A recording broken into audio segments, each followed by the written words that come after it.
So, Salma, how likely is that South Asian history will be put onto the curriculum? I'd love to be like really positive and say that yeah, it's definitely going to be on there, but I think I have to be realistic as well.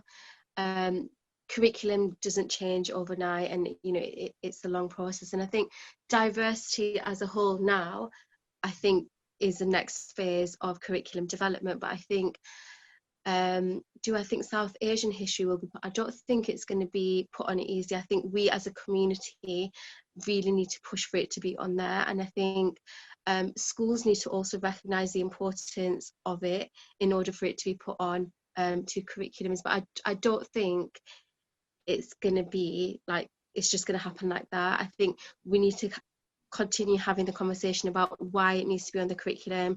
I feel like as a South Asian history teacher, you know, I'm not met other South Asian history teachers, so there's not a lot, and I feel like it's my responsibility to ensure that I've got it on my curriculum. I've resourced it, I've planned it, and then really start to talk to other people about the impact that it's had on my students in my classroom.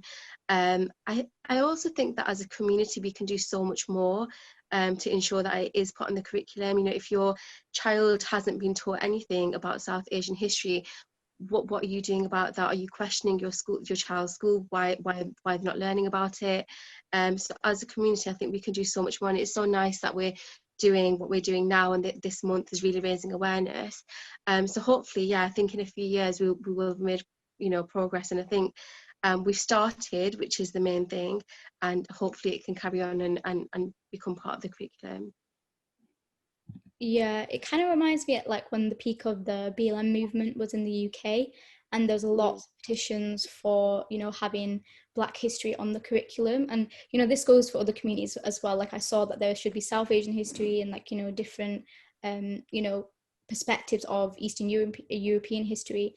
And I remember like reading the Black curriculum on Instagram, and it was really sad to see like they'd put in so much effort and, you know, had a really active and engaging campaign throughout these last couple of weeks, and then they posted something on Instagram to say like the response from the government was that the curriculum already is broad, is flexible, and I that saw that. yeah, it has a range of different like history topics that people can choose from, and that does give the option for Black history to be taught. And I just think, you know, is that enough? Is it enough to be an option? Like, should it not be mandatory? Like this, you know, there are ethnic minorities in the UK, like we want to hear about our own history, we want to learn.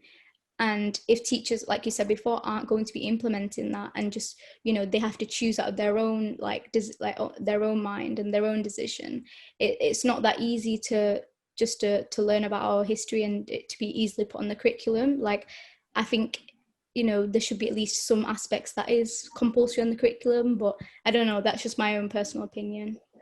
If you look at the Holocaust, that's something that all schools have to teach. I don't understand why, you know, Black history and South Asian history isn't also compulsory. Obviously there's choice for you to teach it, but that is down to the teacher themselves. And if it's somebody who doesn't know anything about it, or is teaching in, you know, an all-white school and doesn't see the need for it, how do you encourage that person to put it onto their curriculum unless they're told that they have to have it on their curriculum? So I think, yeah, it's down to teachers themselves to be the drivers of this, and us as a community to really drive the need for having South Asian history on the curriculum, because I think the government clearly is very reluctant to take any steps to compulsory. I think that drive is more prevalent than ever. I think it's good. I have been doing a lot of training with school leaders about diversity, but it's interesting because the first time I did this training was early last year, and I had, you know, X amount of schools that came to that training, and then I did it again about a month ago maybe, and there were 100 schools that attended. Oh, wow. So that shows you that I do think that there's kind of that schools are listening to what's been happening in the news, etc. But I think the key thing, I suppose, is this just sort of lip service to what's happening, and actually is there going to be a genuine implementation and kind of the embedding of diversity or not? So we'll have to keep talking about it.